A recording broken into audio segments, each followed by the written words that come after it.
ये कहानी शुरू होती है वू सॉल से, जो क्लास में एक आइडियल स्टूडेंट था। न सिर्फ उसके मार्क्स टॉप थे, बल्कि वो इतना विनम्र और शालीन था कि पूरे स्कूल का फेवरेट बन चुका था। सब कुछ एकदम परफेक्ट चल रहा था, जब तक कि एक ट्रांसफर स्टूडेंट ने एंट्री नहीं मारी। टीचर ने उसे इंट्रोड्यूस किया, Seok Chan, national high school boxing champion. Class तालियों से गूंज उठी, लेकिन वू सॉल का चेहरा फट से सफेद पड़ गया, जैसे किसी भूत को देख लिया हो। टीचर के जाते ही सियोक चान ने क्लास के सबसे बड़े बदमाश को पीटकर एक ही दिन में अपना दबदबा बना लिया। और फिर वो सीधे वू सॉल के पास आया, उसके गाल को हल्के से छुआ और ऐसे बोला जैसे दोनों बहुत पुराने जानकार हों। क्लास लीडर ने बीच में टोकने की कोशिश की, लेकिन सियोक चान को कोई शराफत से लेना देना नहीं था। वो तो लड़कियों को भी नहीं बख्शता था। वू सॉल ने धीरे से उसका हाथ पकड़ा और गिड़गिड़ाकर उसे रुकने को कहा, लेकिन ये बात सियोक चान को और भड़का गई। उसने वू सॉल को डांटते हुए कहा, भूल गया तू मिडिल स्कूल की सीख। असल में सियोक चान वही साया था जिसने वू सॉल का मिडिल स्कूल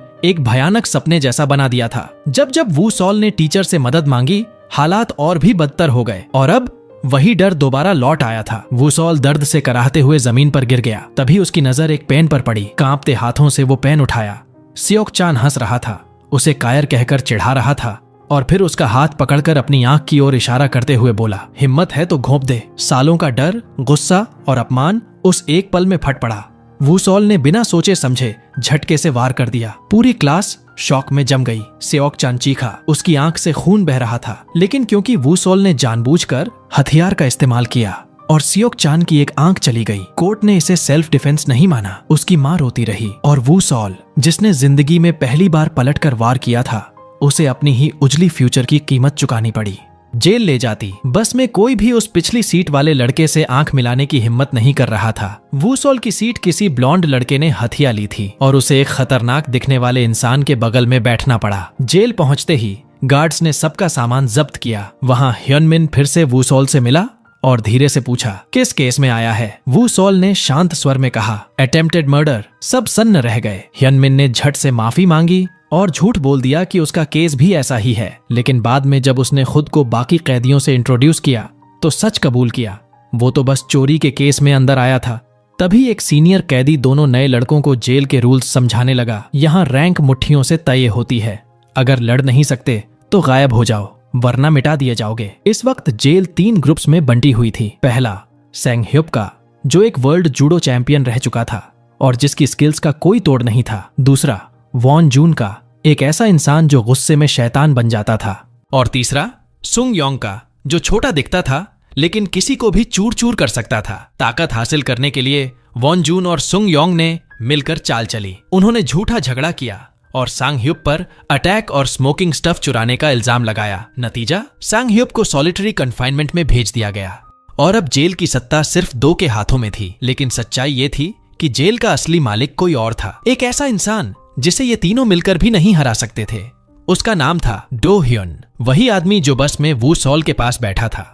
डो ह्युन दुनिया का सबसे यंग MMA वर्ल्ड चैंपियन, जिसे विदेशी मीडिया ने उबरमेंश कहा था, यानी एक महाशक्तिशाली इंसान जो अपनी उम्र से कहीं ज्यादा ताकत और स्किल रखता है। एक दिन डो ह्युन अपनी बहन का बर्थडे सेलिब्रेट करने के लिए फूल और गिफ्ट्स लेकर घर पहुंचा, लेकिन जैसे ही उसने फ्रिज खोला, उसका हाथ खून से सना हुआ था। घबराकर उसने पूरा घर छान मारा और फिर दिखा उसकी बहन खून में लथपथ फर्श पर पड़ी थी। तभी पीछे से किसी ने उसकी गर्दन जकड़ ली, पर उस हमलावर को क्या पता था कि उसने गलत बंदे को छेड़ दिया है। डो ह्युन ने पल में उसकी टांग तोड़ दी। मां की लाश देखकर वो फट पड़ा और दूसरे हमलावर को इतना पीटा कि वो होश खो बैठा। तीसरे ने चुपके से वार करने की कोशिश की, लेकिन उसे तो एक मौका भी नहीं मिला। डो ह्युन ने उसे भी वहीं ढेर कर दिया। तीनों हथियारबंद लुटेरे मौके पर मारे गए और डो ह्युन को एक्सेसिव सेल्फ डिफेंस के जुर्म में जेल भेज दिया गया। उधर वू सॉल की चिंता बढ़ गई। इस डरावनी जेल में अब वो कैसे बचेगा? तभी फुटबॉल खेलते वक्त एक खिलाड़ी चोटिल हो गया और वू सॉल को जबरन सब्स्टिट्यूट बनना पड़ा। उसने जैसे तैसे बॉल को किक किया, पर बॉल जाकर सीधा वॉन जून की लाइफलाइन पे लगी। संग योंग हंस पड़ा, बोला, अब गया तू पक्का। कुछ कैदी वू सॉल को एक कोने में घसीट कर ले जाने लगे और ये मंजर उसके पुराने जख्मों को फिर से कुरेदने लगा। तभी वहां से एक जाना पहचाना चेहरा गुजरा, डो ह्युन। वू सॉल ने जैसे अपनी आखिरी उम्मीद पकड़ ली हो, जोर से हाथ छुड़ाया और मदद की भीख मांगी। वॉन जून डो ह्युन से थोड़ा सहमा तो जरूर, पर फिर भी बोला, बीच में मत पड़। डो ह्युन थोड़ी देर रुका, लेकिन फिर उस बेबस लड़के को बचाने का फैसला कर लिया। वॉन जून को ये बात हजम नहीं हुई। उसने डो ह्योन पर ताना मारा, एक कातिल अब शरीफ बनने की एक्टिंग कर रहा है, और फिर टूट पड़ा। लेकिन डो ह्योन ने उसके हर वार को चकमा देकर एक पंच में उसकी दुनिया हिला दी। वू सॉल ने अपने रक्षक को श्रद्धा से देखा, पर अब वॉन जून ने वू सॉल का नाम अपनी हिट लिस्ट में डाल लिया था। जब वू सॉल किसी रास्ते की तलाश में था, तभी एक अनचाहा मेहमान उससे मिलने आया। सियोक चान। उसकी दाहिनी आंख जा चुकी थी और बॉक्सिंग करियर खत्म। उसने कहा, मैं हर दिन तेरा इंतजार करता हूँ वू सॉल, बाहर निकल और फिर शुरू होगी तेरी असली नरक यात्रा। वू सॉल की रूह कांप गई। उसने रो रो कर रहम की भीख मांगी, लेकिन सियोक चान बोला, माफ नहीं कर सकता, और गुस्से में निकल गया। उसके बाद के दिन वू सॉल के लिए एक जीता जागता डरावना सपना बन गए। दिन में वॉन जून की धमकियां पीछा करती थीं और रातों में सियोक चान का खौफनाक चेहरा उसका पीछा नहीं छोड़ता था। एक दिन उसने डो ह्योन को ट्रेनिंग करते देखा और उम्मीद की आखिरी किरण जगी। हर दिन वो एक बोतल दूध लेकर डो ह्योन के पास जाता। शुरू में डो ह्योन ने सोचा कि वो बस चापलूसी कर रहा है, तो ठंडी आवाज में बोला, दूर रह मुझसे। लेकिन वू सॉल फिर भी आता रहा। उसने हिम्मत करके विनती की, मुझे लड़ना सिखा दो, मैं भी आप जैसा मजबूत बनना चाहता हूँ। डो ह्योन ने मना कर दिया। उसने कहा, बदले की आग में जलना सही रास्ता नहीं है। लेकिन वू सॉल बोला, मैं सिर्फ एक नॉर्मल जिंदगी चाहता हूँ। उसने माना कि वो हमेशा डर के मारे भागता रहा, क्योंकि मार खाना नहीं चाहता था। उसे अपनी कमजोरी से नफरत थी, गरीबी से नफरत थी, यहाँ तक कि खुद से भी। उसे लगता था कि उसका पैदा होना ही एक गलती थी। लेकिन अब वो और नहीं भागेगा। डो ह्योन उसकी सच्चाई से पिघल गया और आखिरकार मान गया, पर एक शर्त रखी, अगर 40 मिनट में 100 चक्कर दौड़ सका तभी मैं तुझे ट्रेनिंग दूंगा। जैसे ही डो ह्योन ने चिल्लाकर बोला, स्टार्ट, वू सॉल बिना एक सेकंड गंवाए दौड़ पड़ा। थोड़ी ही देर में उसकी सांसें फूलने लगीं, आंखों के आगे धुंध छा गई और टांगों में जान नहीं रही। पर उसने रुकना नहीं चुना। उसके दिमाग में बार बार वो बेइज्जती के लम्हे घूम रहे थे जब उसे बुरी तरह बुली किया गया था। ये उसके नसीब को बदलने का एकमात्र मौका था और वो इसे गंवाना नहीं चाहता था। 70वें चक्कर तक आते आते वू सॉल पूरी तरह टूट चुका था। जमीन पर गिरा, उल्टी की और हार मानने ही वाला था। खुद डो ह्योन ने भी कहा, रुकना कोई शर्म की बात नहीं है। लेकिन अपने कमजोर डरपोक अतीत को याद करके वू सॉल फिर से उठ खड़ा हुआ। जैसे कोई घायल शेर दहाड़ता है, वैसे ही वो चीखते हुए आखिरी ताकत झोंक दी, जब तक कि बेहोश नहीं हो गया। टेस्ट वो पूरा नहीं कर पाया, लेकिन डो ह्योन ने उसे अपना शिष्य मान लिया। डो ह्योन की जेलर से अच्छी जान पहचान थी, तो वू सॉल को उसी के सेल में शिफ्ट कर दिया गया। पहले ही दिन उसे फिटनेस टेस्ट दिया गया। वू सॉल की अजीब सी पुशअप देखकर डो ह्योन ने पूछा, तू बीमार है क्या? हालत तो और भी खराब थी, एक पुल अप भी नहीं कर पाया। डो ह्योन ने गहरी सांस ली और थोड़ी मदद से वू सॉल ने अपनी जिंदगी का पहला पुलअप पूरा किया। यहीं से उसकी कड़क ट्रेनिंग शुरू हो गई। शुरुआती दिनों में उसके हाथ पैर बेजान हो जाते थे। कुछ पुशअप्स के बाद ही जमीन पर गिर पड़ता था। लेकिन सख्त ट्रेनिंग में उसने खुद को हर रोज अपनी लिमिट से आगे धकेला। ताकत बढ़ाने के लिए उसने खाना भी ट्रेनिंग का हिस्सा बना लिया, जैसे ताकत नहीं, आग निगल रहा हो। दिन ब दिन उसकी मुट्ठियां मजबूत होने लगीं, मांसपेशियां उभरने लगीं और एक दिन रेजिस्टेंस बैंड भी उसकी ताकत से टूट गया। जब सही वक्त आया, डो ह्योन ने उसे असली फाइटिंग स्किल्स सिखानी शुरू की। कैसे मारना है, कैसे मार झेलनी है। धीरे धीरे वो डरपोक वू सॉल अब ऐसा फाइटर बन चुका था जिसे देखकर बाकी कैदी भी हैरान थे। उधर जेल के बाहर सियोक चान सड़कों पर बेमकसद घूम रहा था। एक कार ने पीछे से हॉर्न बजाया और उसमें बैठे दो आदमी चिल्लाए, क्या अंधा है क्या? वो एक शब्द अंधा सियोक चान के दिल को छेद गया। उसने गाड़ी की साइड मिरर तोड़ दी और दोनों बदतमीजों की धुलाई कर दी। इस पूरी घटना को देखा एक गैंग लीडर वू योंग ने। सियोक चान की नेचुरल फाइटिंग स्किल देखकर वो इंप्रेस हो गया और उसे अपने गैंग में शामिल करना चाहा। लेकिन सियोक चान को कोई दिलचस्पी नहीं थी, जब तक कि वू योंग ने उसकी दाहिनी आंख की तरफ इशारा करते हुए कहा, मैं इसे ठीक कर सकता हूँ और तुझे और भी ताकतवर बना सकता हूँ। ये सुनते ही सियोक चान थोड़ा डगमगाया। इधर जेल में वू सॉल घोड़े की मुद्रा में बैठा पढ़ाई कर रहा था। ह्योन मिन ने पूछा, तू इतना एक्स्ट्रा क्यों कर रहा है? वू सॉल बोला, शुरू में बस मजबूत बनना चाहता था, लेकिन अब मजा आने लगा है। लेकिन तभी ह्योन मिन ने उसे एक बुरी खबर दी। डो ह्योन की उम्र 21 पार हो चुकी है। अब उसे एडल्ट प्रिजन में ट्रांसफर कर दिया जाएगा। उस दिन से वू सॉल की ट्रेनिंग में फोकस टूटने लगा। डो ह्योन ने उसे झटका देते हुए याद दिलाया, अब जितना वक्त बचा है हर सेकंड जान लगाकर ट्रेन कर।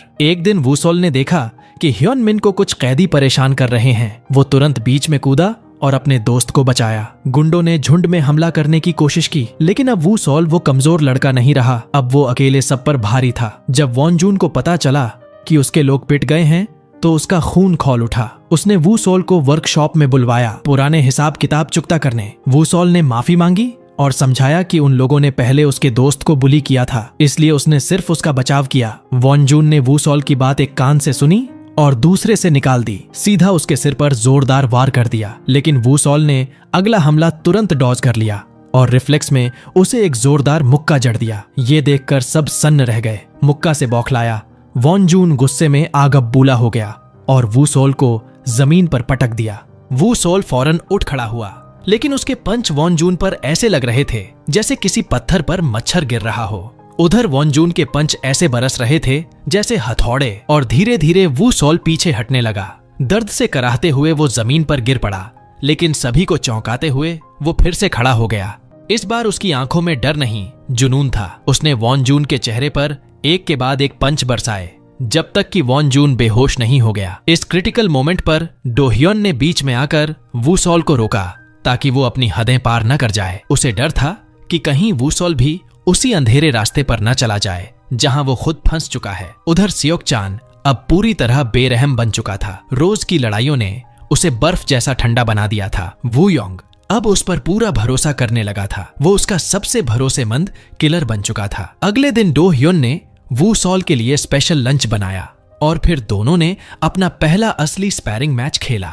लेकिन डो ह्योन को जल्दी समझ में आ गया कि वूसोल अपनी ताकत रोक रहा है। उसने डांटते हुए कहा, पूरी ताकत से लड़ो। इस बार वूसोल ने पूरी जान लगा दी, लेकिन उसका आखिरी पंच रुक गया 1 इंच पहले। डो ह्योन ने उसे चेतावनी दी, अगर असली लड़ाई में तू ऐसे हिचकिचाया तो एक ही झटके में नॉकआउट हो जाएगा। फिर भी उसके चेहरे पर गर्व साफ दिख रहा था। वूसोल ने उम्मीद से अच्छा किया था और उसने ऐलान कर दिया, वूसोल की ट्रेनिंग अब पूरी हुई। असल में उसी दिन डो ह्योन को एडल्ट प्रिजन में ट्रांसफर किया जा रहा था। जाते जाते उसने वूसोल से कहा, शार्क के पास तैरने के लिए ब्लैडर नहीं होता, वो अगर तैरना बंद कर दे तो डूब के मर जाती है। तू भी कभी रुकना मत। डो ह्योन के जाने के बाद वूसोल खुद को रोक नहीं पाया। उसकी आंखों से आंसू बह निकले। उसके दिल में अब एक खालीपन था जिसे वो सिर्फ नॉन स्टॉप ट्रेनिंग से भर पा रहा था। वहीं दूसरी ओर बस पर चढ़ते हुए डो ह्योन ने आखिरी बार पीछे मुड़कर जेल को देखा। उधर जेल से छूट चुका एक पूर्व कैदी अब सियोक चान के लिए काम कर रहा था। उसने घमंड से बताया कि डो ह्योन की ट्रेनिंग में वूसोल कितना ताकतवर बन चुका है। ये सुनकर सियोक चान बस हल्के से मुस्कुराया, एक ठंडी खतरनाक स्माइल। अगले ही दिन वो फिर से जेल आया और वूसोल से पूछा, तू वर्कआउट कर रहा है, किस लिए? वूसोल ने कोई जवाब नहीं दिया। उल्टा उसने सियोक चान की खिल्ली उड़ाई, तू आज भी वैसा ही है। इस पर सियोक चान ने ताना मारते हुए कहा, इंतजार रहेगा जिस दिन तू जेल से बाहर निकलेगा। थोड़े ही दिन बाद सांगह्युप सॉलिटरी से बाहर आ गया। उसी समय वूसोल को भी उसके पुराने सेल में भेजा गया। सांगह्युप ने सीरियस होकर पूछा, क्या तू मेरी जगह लेना चाहता है? वूसोल ने बड़े कूल अंदाज में कहा, मुझे कोई दिलचस्पी नहीं है। सांगह्युप हैरान था क्योंकि उसने सुना था कि वूसोल अब एक फाइटिंग का दीवाना बन चुका है। फिर सफाई की ड्यूटी के दौरान सोंग योंग ने वूसोल को खुली चुनौती दे दी, अगर तू जीत गया तो मैं तेरी हर बात मानूंगा। वूसोल ने बस एक ही शर्त रखी, दूसरों को परेशान करना बंद कर दे। सुंग योंग ने बात मान ली। ड्यूल के दिन वूसोल गायब था। सुंग योंग ने सबके सामने उसे कायर कहकर मजाक उड़ाया। ये देख सांगह्युप ने एक इमोशनल स्पीच दी, लड़ाई से सिर्फ सजा मिलती है,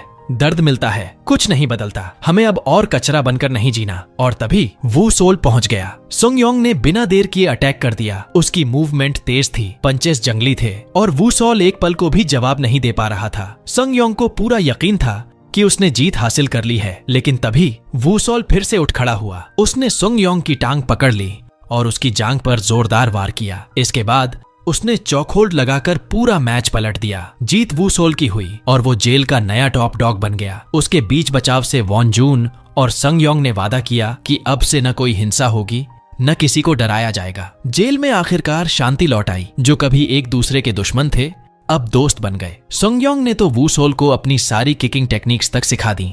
उधर एडल्ट प्रिजन में डो ह्योन ने एक नई शुरुआत की, लेकिन उसके दिल में एक खाली जगह थी क्योंकि उसका पहला स्टूडेंट कोई नहीं भर सका। अच्छे व्यवहार की वजह से वूसोल को जल्दी रिहाई मिल गई। बाहर जाने से पहले उसने ट्रेनिंग यार्ड का एक आखिरी बार दौरा किया, जहां उसने डो ह्योन के साथ वो तमाम पल बिताए थे। फिर उसने जेल छोड़ा, दिल से शुक्रगुजार होकर, लेकिन चैन की सांस भी नहीं ली थी कि एक नया तूफान सामने आ गया। सियोक चान फिर सामने आ खड़ा हुआ और टोफू पकड़ा के उसे शर्मिंदा करने की कोशिश की, लेकिन वूसोल को ये सब बच्चों वाली हरकतें लगीं। बिना कोई और बात किए उनकी फाइनल फाइट शुरू हो गई। सियोक चान ने अपने एक्सपीरियंस के साथ ताबड़तोड़ हमले किए। वू सॉल को ऐसे मारा जैसे वो पंचिंग बैग हो। उसने यहाँ तक कह दिया कि वू सॉल की माँ कुत्ते की तरह भीख मांग रही थी। ये सुनकर वू सॉल का खून खौल उठा। उसने जोरदार पंच से पलटवार किया। गुस्से में बेकाबू होकर सियोक चान ने वू सॉल के सिर और पेट पर लगातार वार किए।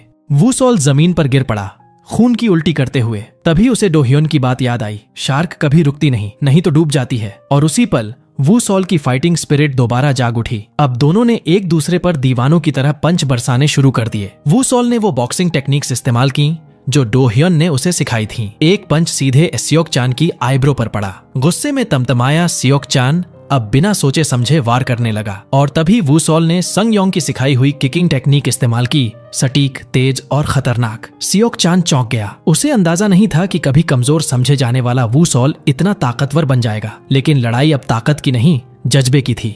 और जज्बे में वू सॉल कभी नहीं हारा। आखिरकार सियोक चान ने हार मान ली। जब उसने वू सॉल को जाते हुए देखा तो उसके चेहरे पर सिर्फ हार नहीं, एक गहरी कुंठा थी।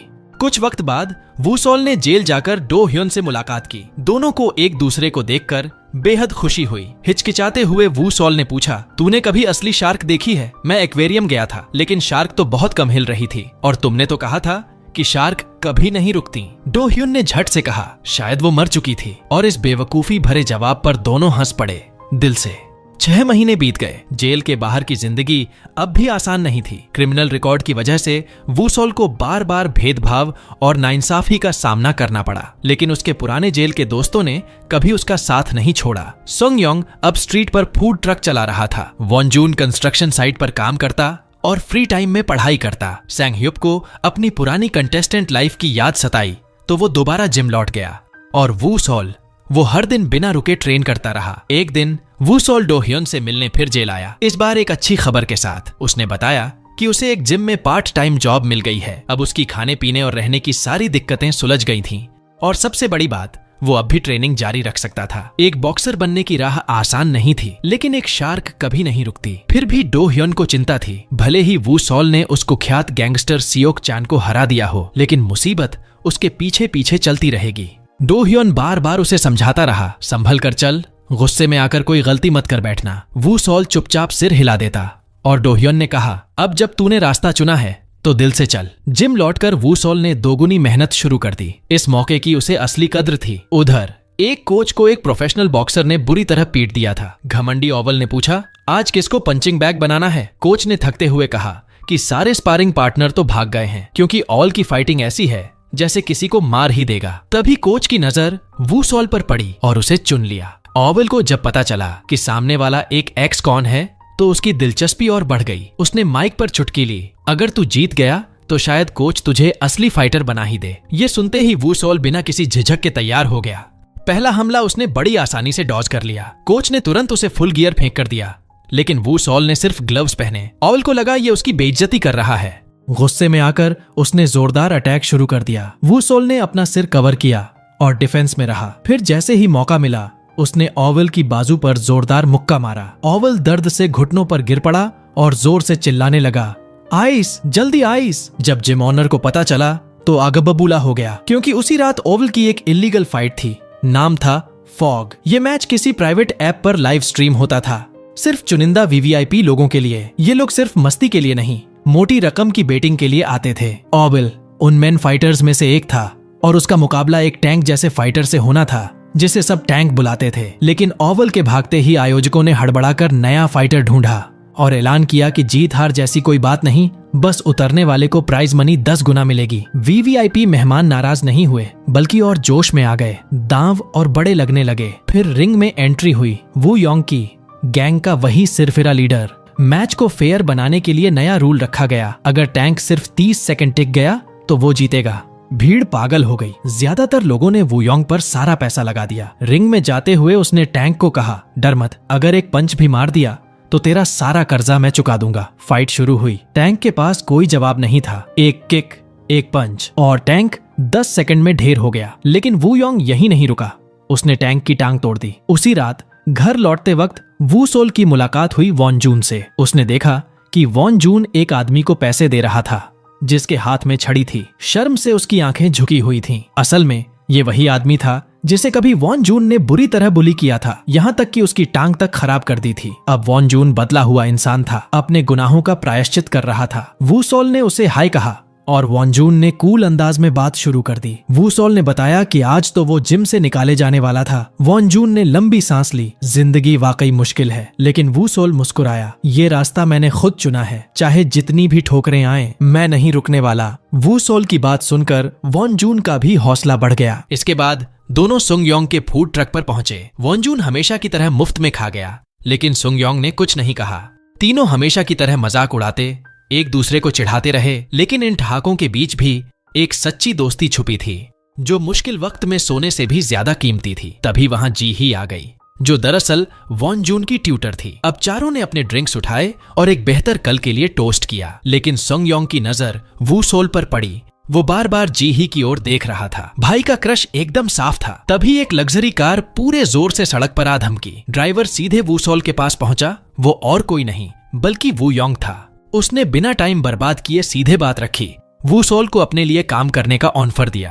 3 घंटे पहले वू योंग ने अपने आदमियों को ओवेल को ढूंढने भेजा था, जो कहीं गायब था। जब वो क्रूज शिप पहुंचा, ओवेल पहले से ही घायल था और घुटनों पर बैठा था। कैनन ने बताया कि ओवेल ने रेस से इसलिए पीछा छुड़ाया क्योंकि उसकी कलाई में चोट थी। वू योंग ने पूछा, ये किसने किया? ओवेल ने जवाब दिया, एक क्लीनर, नाम है वू सॉल। ये सुनकर वू योंग चौंक गया। उसे वू सॉल में दिलचस्पी आने लगी। फिर उसने ओवेल को कहा, जिस पर सबसे ज्यादा भरोसा है उसे चुन ले, तेरी गर्लफ्रेंड या तेरा मैनेजर। ओवेल ने बिना सोचे अपने मैनेजर को चुना, क्योंकि वो उसका कजिन भी था। वू योंग बोला, अगर तेरा मैनेजर 10 सेकंड तक कुछ न बोले तो तू आजाद। लेकिन उसकी बात पूरी भी नहीं हुई थी कि मैनेजर चीख उठा। वू योंग ने किसी की दलील नहीं सुनी, तीनों को समंदर में फेंक दिया। इसी बीच कैनन ने रिपोर्ट दी कि वू सॉल ने सियोक चान की आंखें तक फोड़ दी थीं। वू सॉल की ताकत और हिम्मत देखकर वू योंग और भी इंप्रेस हो गया और सीधा उसे एक बड़ा ऑफर लेकर लेने आ पहुंचा। लेकिन वू सॉल ने बिना एक सेकंड सोचे साफ मना कर दिया, मैं सियोक चान नहीं हूँ। वू योंग हैरान था, उसे किसी ने आज तक ना नहीं कहा था। अब उसने गंदी चाल चली। अगले दिन जी ही वू सॉल से फोन पर बात कर रही थी। तभी उसने एक प्रेग्नेंट औरत को मुश्किल में देखा। उसने फौरन कॉल काटी और मदद के लिए दौड़ गई। लेकिन जैसे ही उसने उसका सामान गाड़ी में रखा, औरत ने सिगरेट जलाई और पूछा, तुम जी ही हो? उससे पहले कि जी ही कुछ समझ पाती, एक आदमी ने उसे पकड़ लिया और जबरदस्ती एक मानसिक अस्पताल की एम्बुलेंस में घसीट लिया। मिस पार्क भी उसमें चढ़ गई और अपना नकली बेबी बेली उतार दिया। जबकि जी ही भागने का मौका तलाश रही थी, तभी जी ही ने ऑक्सीजन टैंक उठाया और उस आदमी के सिर पर मार दिया। लेकिन एम्बुलेंस का दरवाजा लॉक था।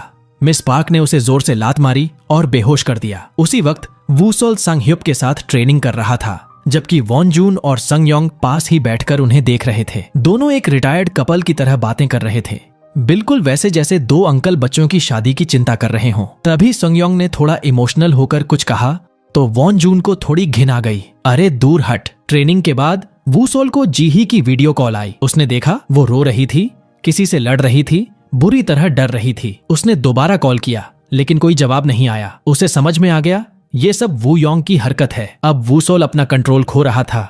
वो बदला लेना चाहता था, लेकिन वॉन जून ने उसे रोका। काम डाउन, यही तो वो चाहता है, तू पागल हो जाए। संग ह्युप ने पुलिस को कॉल किया, लेकिन सबूत नहीं होने के चलते पुलिस कुछ कर नहीं पाई। तभी वू सॉल के फोन पर एक मैसेज आया। एक कंस्ट्रक्शन साइट का एड्रेस था। चारों दोस्त एक पुरानी सी ट्रक में बैठकर वहां पहुंचे। उन्होंने पूरे एरिया में अलग अलग ढूंढना शुरू किया, लेकिन जी ही कहीं नहीं दिखी। तभी वू सॉल को जमीन पर एक कीचेन पड़ा मिला। उसने तुरंत जी ही को फिर कॉल किया और रिंगटोन पास के एक सुनसान बिल्डिंग से आती सुनाई दी। वो बिना सोचे समझे अंदर दौड़ गया। अंदर 2 आदमियों ने जी ही को बांध रखा था। वो उसे नुकसान पहुंचाने ही वाले थे कि तभी वू सॉल और वॉन जून वहां पहुंच गए। वू सॉल ने उन दोनों गुंडों को सिर्फ 2 पंच में धूल चटा दी। उसने जी ही को जल्दी से खोल दिया, लेकिन जी ही ने घबराकर कहा, भाग जा युसु। तभी फोन फिर से बजा। चारों तरफ से और गुंडे आ धमके। असल में मिस पार्क ने जी ही का फोन यूज करके वू सॉल को उस जगह बुलाया था। इतने सारे दुश्मनों के सामने वे कुछ कर नहीं पाए। उन्हें आंखों पर पट्टी बांधकर एक वैन में घसीटा गया। सुंग योंग और संग ह्युप ने वैन को जाते देखा और फौरन उसका पीछा किया। वैन के अंदर वू सॉल शॉक में आकर बेहोश हो गया। जब उसे होश आया तो वो एक चेयर से बंधा हुआ था। उसने वू योंग से पूछा, मेरे दोस्त कहाँ हैं? लेकिन वू योंग ने कोई जवाब नहीं दिया। उसकी जगह उसने अफ्रीका के चाइल्ड सोल्जर्स की ट्रेनिंग की कहानी सुनानी शुरू कर दी। कैसे बच्चों को आंखों पर पट्टी बांधकर बंदूक थमाई जाती थी और उन्हें बस सामने गोली चलाने को कहा जाता था। जब पट्टी हटती तो उनके सामने कोई इंसान मरा हुआ पड़ा होता। ये सदमा उन्हें पूरी तरह से तोड़ देता और फिर वो हर हुक्म मानने लगते। अब वू योंग ने कहा, अब तू चुनेगा, जी ही मरेगी या वॉन जून? वू सॉल ने गिड़गिड़ाकर कहा, इनका इस सब से कोई लेना देना नहीं है, प्लीज इन्हें छोड़ दो। लेकिन वू योंग अब बोर हो गया था। उसने मिस पार्क को सब सौंप दिया और जाते वक्त कह गया, अगर वू सॉल ने नहीं चुना तो दोनों मरेंगे। मिस पार्क पूरी साइको थी।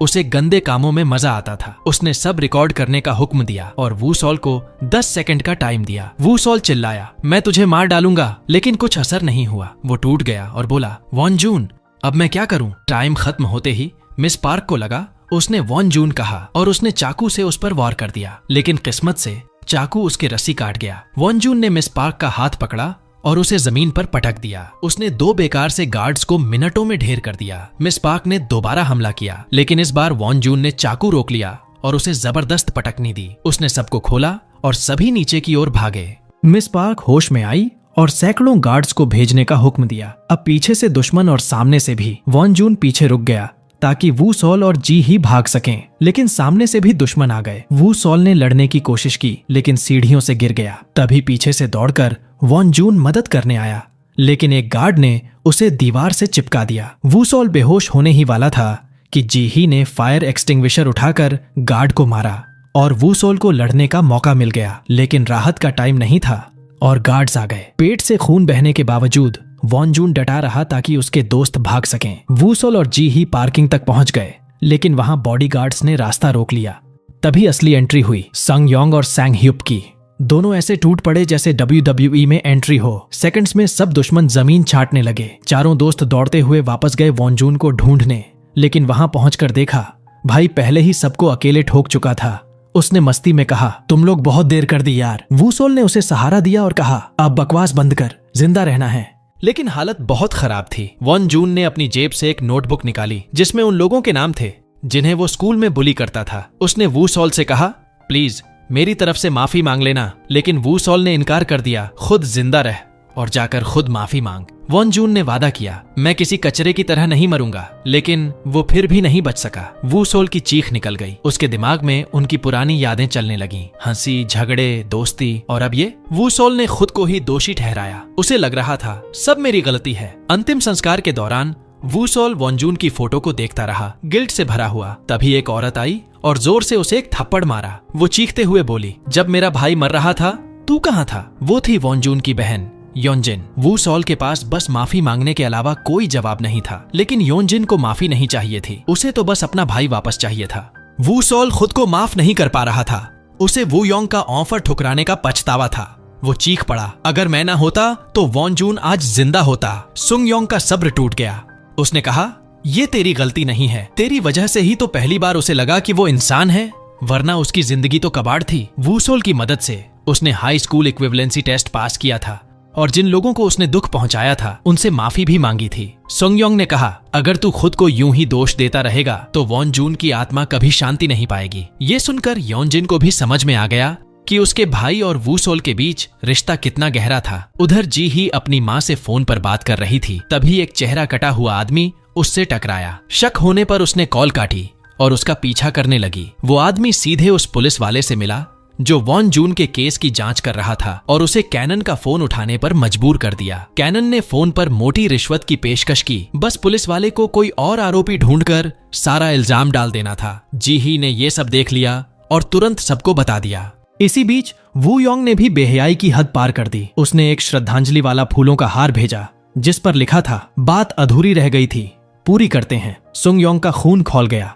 उसने वो हार तोड़ फोड़ कर रख दिया। उसने पुलिस को भी गालियां दी, सब निकम्मे हैं। संग ह्यूप ने उसे शांत रहने को कहा। उसे भी वू योंग को मार देने का मन था, लेकिन बोला, गुस्से से कुछ नहीं होगा, प्लान चाहिए। इन सब के बीच वू सॉल चुपचाप वॉन जून की नोटबुक पढ़ रहा था। आखिरी पेज पर एक नाम लिखा था, वू सॉल खुद का। तभी उसे समझ में आया कि उस दिन वॉन जून क्या कहना चाहता था, माफी। वू सॉल ने नोटबुक को कसकर पकड़ा। अब उसका मन बन चुका था। जिसने उसके दोस्त को मारा अब वो नहीं बचेगा, लेकिन इस बार हर चीज सोच समझकर की जाएगी। तभी एक सरप्राइज आया। योनजिन खुद उनके साथ शामिल होना चाहती थी। खुद को साबित करने के लिए उसने इन तीनों लड़कों को चुटकियों में गिरा दिया। अब बदले की टीम में एक ताकतवर नया मेंबर जुड़ गया था। सबने वॉन जून की फोटो की तरफ देखा। नजरें जिंदगी और मौत के बीच टिकी हुई थीं। अब चाहे कोई भी तूफान क्यों ना आए, ये टीम पीछे नहीं हटने वाली थी। उनका पहला टारगेट था प्रूफ ढूंढना। जी ही को याद आया वू योंग ने मिस पार्क को सब रिकॉर्ड करने को कहा था, लेकिन उस वीडियो को ढूंढना आसान नहीं था। तभी वू सॉल को एक आइडिया आया। योनजिन एक डिलीवरी वुमन बनकर वू योंग के हेडक्वार्टर्स पहुंची एक पैकेज के साथ। पैकेज के अंदर वू सॉल ने सीक्रेट कैमरे फिट कर दिए थे। सिक्योरिटी टाइट थी, इसलिए वू सॉल ने उस पैकेज पर वही नाम कार्ड चिपका दिया जो वू योंग ने कभी उसे दिया था। गार्ड्स ने समझा ये कोई इंपॉर्टेंट डिलीवरी है और उसे सीधा स्ट्रीमिंग रूम में पहुंचा दिया। कैमरा फीड से टीम ने बिल्डिंग का रफ मैप बनाना शुरू किया। जैसे ही टारगेट कंफर्म हुआ, टीम तुरंत एक्टिव हो गई। संग योंग ने एक्सीलेटर दबाया और गाड़ी को सीधा अंडरग्राउंड पार्किंग में ठोक दिया। जैसे ही गार्ड्स ने सिक्योरिटी कैमरे में एक संदिग्ध वैन देखी, वो तुरंत उसे चेक करने निकल पड़े, लेकिन वैन अंदर से खाली थी और उसमें से अजीबोगरीब आवाजें आ रही थीं। तभी अचानक माइक्रोवेव ब्लास्ट हुआ और साथ ही फायर अलार्म भी बज उठा। पूरे हेडक्वार्टर्स में हड़कंप मच गया। सब लोग पार्किंग में भागे, लेकिन उन्हें पता ही नहीं चला कि ये सब एक जाल था। दूसरी तरफ टीम पहले ही बिल्डिंग में एंटर कर चुकी थी और फिर शुरू हुआ एक जबरदस्त मुकाबला। दुश्मनों की संख्या ज्यादा थी, लेकिन फिर भी टीम ने उन्हें कोई बढ़त नहीं लेने दी। टीम ने खुद को दो हिस्सों में बांट लिया। एक ने दुश्मनों को रोके रखा और दूसरा सिर्फ मारने पर फोकस कर रहा था। गेम का असली रूल था तेज जीतना है। जब सारे गार्ड्स ढेर हो गए तो वू सॉल सीधा लाइव ब्रॉडकास्ट रूम की तरफ भागा सबूत ढूंढने, और बाकी टीम लॉबी में रहकर बाकी हमलावरों को संभालती रही। वू सॉल को आखिर वो रूम मिल गया। उसने टेक्नीशियन को धमकाकर फाइल्स खुलवाईं, लेकिन देखा उस दिन का फोल्डर पहले ही डिलीट हो चुका था। दूसरी तरफ वू योंग ये सब कुछ मॉनिटर पर देख रहा था और वू सॉल की परफॉर्मेंस देखकर खुद हैरान था। जब वू सॉल वापस लॉबी में आया, तभी वू योंग ने खुद उस दिन की फुटेज चला दी। वू सॉल की चीखें पूरे बिल्डिंग में गूंजने लगीं। जैसे ही मिस पार्क ने वॉन जून को चाकू मारा था, उस सीन को देखकर सबका खून खौल उठा। उसी पल कैनन अपने बैकअप के साथ पहुंच गया। वू योंग ने स्पीकर ओनन करके कहा, अगर वीडियो चाहिए तो ले जाओ। वू सॉल बिना एक पल गंवाए भीड़ के बीच से चलता हुआ लिफ्ट की तरफ गया। कैनन ने अपने आदमियों को पार्किंग क्लियर करने का ऑर्डर दिया। अब कैनन, मिस पार्क और स्कार तीनों बच गए थे टीम से भिड़ने के लिए। जब योनजिन को पता चला कि उसके भाई को चाकू मारने वाली मिस पार्क ही थी, तो वो बिना रुके सीधा बदला लेने निकल पड़ी। सांग ह्युप भिड़ा कैनन से और संग योंग स्कार से भिड़ने को तैयार था। लिफ्ट में वू सॉल ने अपने हाथ की पट्टी खोली, आखिरी फाइट के लिए पूरी तरह तैयार। स्क्रीन पर वीडियो देखते हुए उसका गुस्सा 7वें आसमान पर था। वू योंग ने उसे 2 ऑप्शन दिए, वीडियो लो और निकल जाओ, या मेरे साथ एक गेम खेलो। वू सॉल ने बिना कुछ सोचे USB उठा ली, लेकिन वू योंग उसे जाने देने के मूड में बिल्कुल नहीं था। वो बड़बड़ाया, अब अगला कौन? क्या फैमिली की बारी है? दोस्त से ज्यादा मजा उसमें है। ये सुनते ही वू सॉल का दिमाग घूम गया। उसने घूंसा मारा, लेकिन वू योंग हर बार को ऐसे चकमा दे रहा था जैसे कोई खेल हो, और तो और उसे कुत्ते की तरह चिढ़ाने लगा। थप्पड़ मारा। धीरे धीरे उसके हमले और भी बेरहम हो गए। उसी वक्त हॉल की लड़ाई भी और भड़क गई। सांग ह्युप और कैनन की फाइट बराबरी पर थी, लेकिन संग योंग स्कार के अजीब मूव्स से पस्त हो गया। उसका पैर तक टूट गया। योनजिन ने मिस पार्क को धोकर रख दिया, अपने भाई का पूरा बदला ले लिया। लेकिन फिर जैसे ही उसने देखा कि सुंग योंग खतरे में है, वो दौड़ पड़ी उसे बचाने के लिए। उधर वू सॉल फिर से उठा, लेकिन एक और घूंसा खाकर जमीन पर गिर गया। वू योंग आराम से ड्रिंक की चुस्की ले रहा था। फिर अचानक एक जोरदार किक मारी, जिससे शीशा टूट गया। बोर होकर वो रिंग तक चलकर गया और बार बार वही वीडियो चलाने लगा जिसमें वॉन जून को चाकू मारा गया था। वू सॉल अंदर से टूट चुका था। वो दहाड़ मार उठा और एक बार फिर भागा उस हैवान की तरफ, लेकिन वू योंग ने उसका गला पकड़ लिया और जबरदस्ती स्क्रीन की तरफ उसका चेहरा घुमा दिया। उसी वक्त योनजिन और संग ह्युप दोनों दुश्मनों से घिर गए थे और दोनों की आंखों के सामने एक ही चेहरा आया, वॉन जून। इसी पल वू सॉल को जैसे होश आया। उसने खुद को छुड़ाया और पूरी ताकत से वापस हमला किया। वू योंग अब वाकई एक्साइटेड था, क्योंकि इस बार उसे असली लड़ाई मिल रही थी। धीरे धीरे वू सॉल ने फाइट में बढ़त बनानी शुरू कर दी, लेकिन जब मौका आया कि वो वू योंग की टांग तोड़ सकता था, वो रुक गया। उसने वो हद पार नहीं की। उसकी जगह उसने अपना पूरा गुस्सा वू योंग के चेहरे पर उतार दिया। एक जोरदार पंच, फिर उसे पकड़कर रिंग के शीशे पर दे मारा। दूसरी ओर योनजिन की हालत खराब थी। स्कार के सामने उसकी एक न चली और उसका हाथ टूट गया। लेकिन ठीक उसी पल सियोंग योंग आया और स्कार की गर्दन जकड़ ली, जिससे योनजिन को मौका मिला कि वो स्कार को खत्म कर सके। दूसरी तरफ एक और टक्कर थी। सांग ह्युप और कैनन के बीच कड़ी टक्कर थी, लेकिन आखिरकार सांग ह्युप ने अपनी जबरदस्त इच्छा शक्ति से कैनन को हरा दिया। तीनों बुरी तरह घायल थे, लेकिन फिर भी उन्होंने अपनी मिशन पूरी कर ली। उधर वू योंग एक बार फिर उठा और वूसोल से भिड़ गया, लेकिन अब की बार वूसोल ने कोई कसर नहीं छोड़ी। उसने वू योंग का हाथ तोड़ दिया। वू योंग पूरी तरह थक चुका था, लेकिन फिर भी वो दहाड़ता हुआ वूसोल की तरफ दौड़ा, उसे खिड़की से धक्का देने की कोशिश की। वूसोल ने खिड़की की चौखट को कसकर पकड़ लिया और अब वू योंग खुद बाहर लटक रहा था, गिरने की कगार पर। वो चीखते हुए वूसोल से कह रहा था, छोड़ दे। वूसोल के पास मौका था बदला लेने का, लेकिन वो वू योंग जैसा दरिंदा नहीं बनना चाहता था। उसने पूरी ताकत लगाकर वू योंग को ऊपर खींच लिया। वू योंग हंसते हुए बोला, तू इसका पछतावा करेगा। वूसोल ने सीधा जवाब दिया, मैं तुझसे अलग हूँ, और वो वहां से चला गया। उस पल वू योंग को समझ में आ गया, वो पूरी तरह हार चुका है। जल्द ही पुलिस ने वू योंग को गिरफ्तार कर लिया, इलीगल गैम्बलिंग और कई मर्डर्स में शामिल होने के आरोप में। उसके बाद वूसोल हर उस इंसान के पास गया जिसका नाम वॉन जून की नोटबुक में लिखा था। उसने उन सब से वॉन जून की तरफ से माफी मांगी। हर कोई उसे माफ नहीं कर पाया, बट वूसोल ने अपना वादा निभाया, और जब आखिरी पेज पर आया जहां उसका खुद का नाम लिखा था, उसने उसके पास फॉरगिवन लिख दिया। वो बोला, मैंने तुझे बहुत पहले ही माफ कर दिया था वॉन जून। कुछ समय बाद वूसोल ने जेल में डो ह्योन से मुलाकात की। उसने कहा अब उसे पता है कि वो क्या बनना चाहता है, डो ह्योन जैसा एक दमदार बॉक्सर। डो ह्योन मुस्कुराया और सिर हिलाकर बोला, तो फिर अब और मेहनत करनी होगी। जल्द ही वर्ल्ड रूकी चैंपियनशिप शुरू होने वाली थी और वूसोल अपने दोस्तों के साथ दिन रात इसकी तैयारी में जुट गया। इस बार वो सिर्फ जिंदा रहने के लिए नहीं लड़ रहे थे, बल्कि अपने पैशन के लिए लड़ रहे थे। आखिरकार वू योंग को उसकी काली करतूतों की सजा मिल ही गई। किस्मत ने उसे जेल पहुंचा दिया, और मजे की बात, उसका नया सेलमेट था डो ह्योन। दोनों की नजरें मिली और दोनों ने एक ठंडी सी मुस्कान दी, और इसी दमदार मोड़ पर खत्म होती है वूसोल और उसके दोस्तों की ये कहानी, जिन्होंने न सिर्फ अपने जख्मों से लड़ाई की, बल्कि खुद को भी माफ करना सीखा। अगर तुम्हें ये कहानी पसंद आई हो तो चैनल को जरूर सब्सक्राइब करो, बेल आइकन दबाओ ताकि कोई भी अगला वीडियो मिस न हो जाए। तुम्हारा कीमती वक्त देने के लिए बहुत बहुत धन्यवाद। फिर मिलेंगे अगली कहानी में।